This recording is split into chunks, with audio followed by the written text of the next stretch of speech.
Hi, let's start with early colonial life in the New World, the Chesapeake region and the New England region.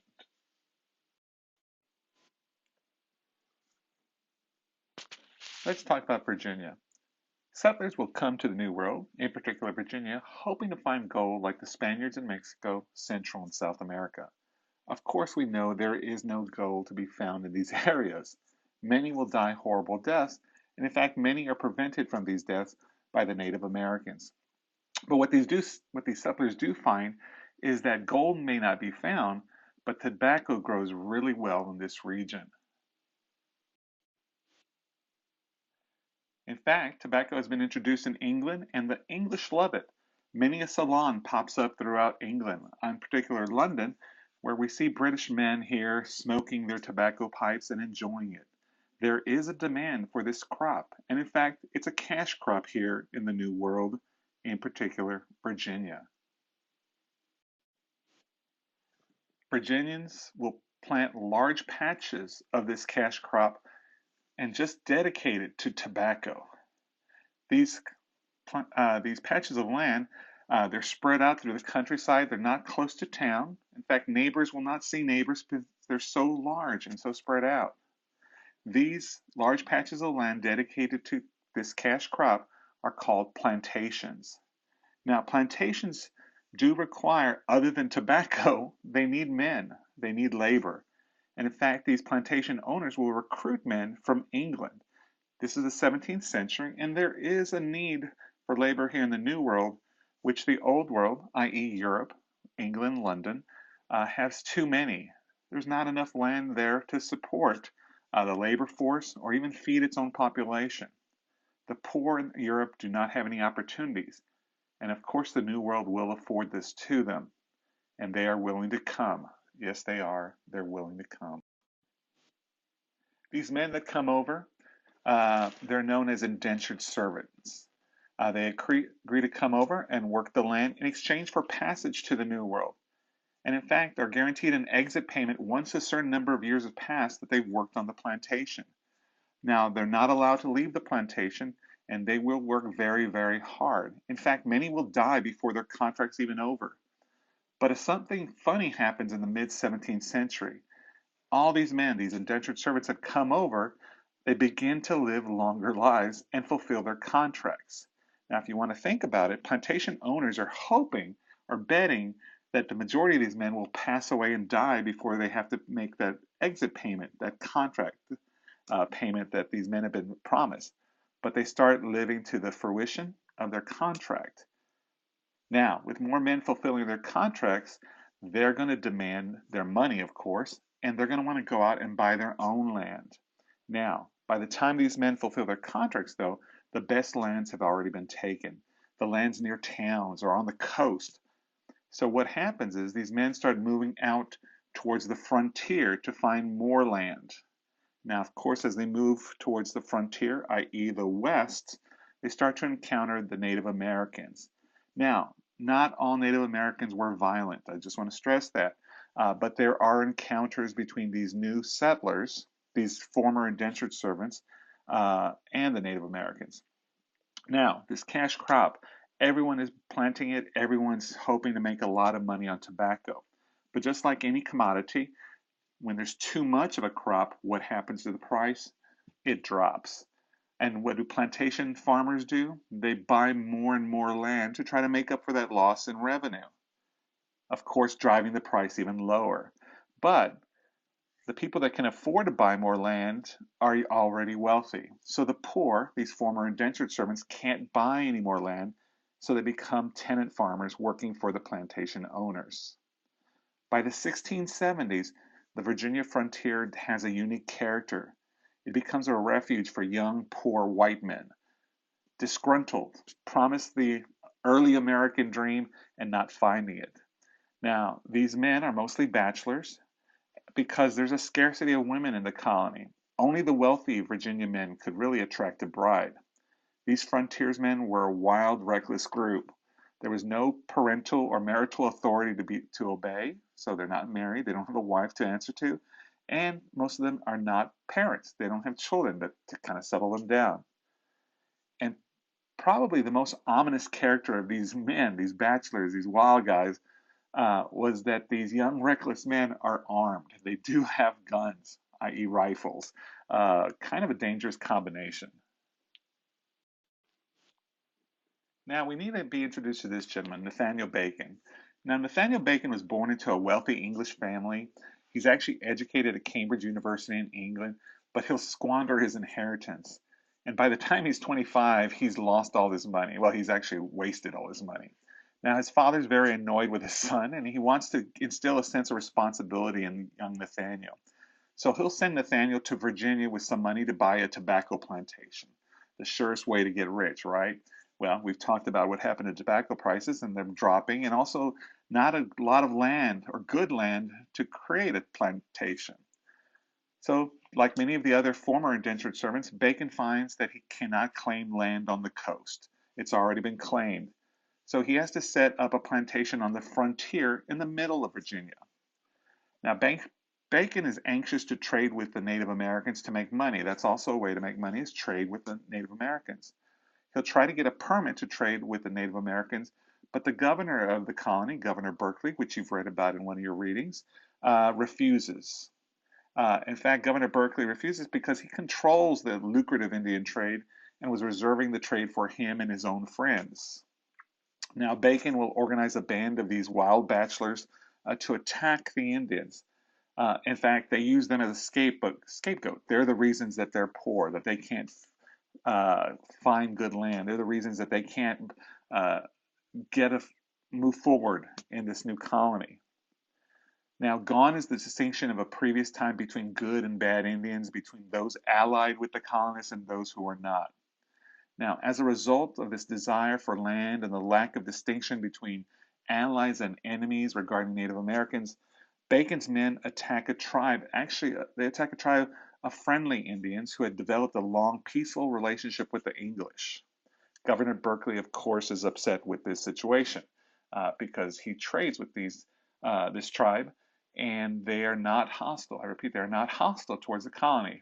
But Bacon and his men ignore that fact. In June of 1676, Bacon and his army will actually capture Jamestown, the colonial capital, and burn it to the ground. Governor Berkeley and his men leave Jamestown in a flight for their lives, and Bacon and his lower class men, these bachelors, these former indentured servants, will triumph in the name of the landless majority, the men that do not own land. But time, of course, is against Nathaniel Bacon, and in the fall, his supporters begin to desert him. It's harvest time, and they needed to get home to harvest their crops. And in October of 1676, Bacon himself will die of swamp fever. He was only 29 years old. What I want you to remember is Bacon's rebellion leaves important legacies and lessons that we need to pay attention to. First, the legacy of racism. Bacon's rebellion indicates a pronounced racism, a white animosity towards the Native American population, the Indians. The initial period of cultural exploration between the English and the natives is gone. That friendly relationships, that's gone after Bacon's rebellion. In fact, we see a racial hatred and violence starting to exist between these two groups. In fact, now all whites are kind of united against the Native Americans.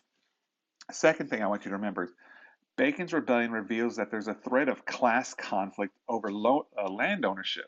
We see a conflict over those who own and those who do not own land. Even in the New World, where class lines weren't as clear, everyone came over and worked hard. We start to see that there is a class distinction. It's becoming clearer and clearer, even in the New World. Those who had no land were at the bottom of the social hierarchy.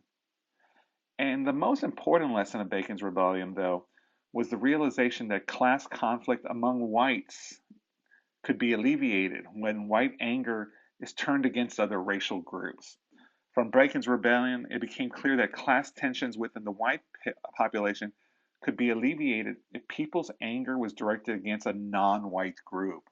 Racial hatred accentuated the whites' common identity and brings them together.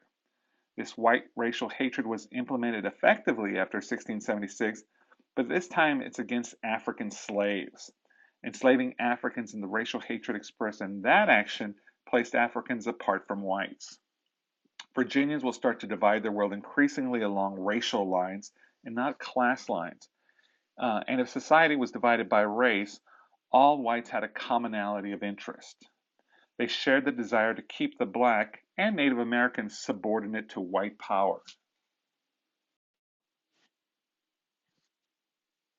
All right, let's focus now on the Massachusetts area, the Massachusetts Bay Colony to be quite exact. Let's start off with the Pilgrims.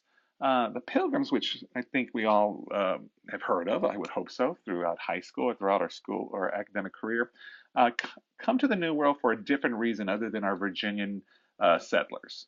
They don't come over for treasure and riches and glory, but they come over for religious freedom. They come as families, while the Virginians settlers come over as bachelors. You know, these single guys want to make their riches. The Pilgrims come over for religious freedom. They come over as family units, and in addition, they're literate. They can read and write. Um, while the Chesapeake settlers, not so much. Our pilgrims in the New England area, they can read, write, and in fact, they'll leave many primary sources such as writings, drawings, diagrams, journals, which you've all read from the primary sources that were assigned for you this module. Now, the pilgrims, when they come out of the New World, were originally bound for Virginia, like the colonists we talked about earlier, to live north of Jamestown under the same charter granted to the citizens of Jamestown. But fate will chart a different course for this group. They actually get lost at sea, and they would be thrown off course and would be actually come upon a piece of land which we know as Cape Cod. After surveying the land, they'll set up a camp not too far from Plymouth Rock because they fear furthering south because winter was fast approaching, so they didn't want to go far. Now, before they all come ashore, they need to decide or come up with a plan on how they're going to govern themselves. Because remember, they were originally under the Charter of Virginia, but since they're no longer going to be setting up in Virginia, they got to figure out how they're going to rule their society. In the landmark Mayflower Compact of 1620, which we're going to talk about, the Pilgrims decided that they would rule themselves based on majority rule of the townsmen. This independent attitude will set up a tradition of self-rule that would later lead to town meetings and elected legislatures in New England. In addition, the Pilgrims and these groups of colonists in the New England area, they're different than the Virginians. They can read, they can write, they come over as family units, and their life expectancy is longer than that of actually in Old England, the Old World, and it's actually much longer than Southern English colonies like the Virginians. Children born in the New England area are nearly twice the rate of Maryland and Virginia. So there's a lot more children being born.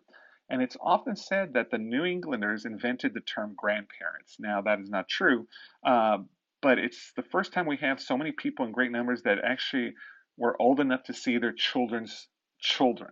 So the New England colonists set the standard regarding living longer, reading, writing, uh, their true belief in self-rule. Mentioned kind of stressing the literacy. If you think about it, their literacy rates are astonishing. In fact, they were very high. Massachusetts law, in fact, requires a tax-supported school for every community that could boast 50 or more families. So if you started to have a big enclaves or big communities in the New England area, they're required to have a school supported by the families. Puritans and Pilgrims wanted their children to be able to read the Bible, and that's the impetus for this. Be able to read the Bible, the word of the Lord, as they would say. So, of course, everyone could read and write, and it's because of the Bible. And we still see the strong educational core, some would say, in New England, where all the major oldest universities and colleges are located. But it's based in that New England tradition of uh, making sure all their children went to school.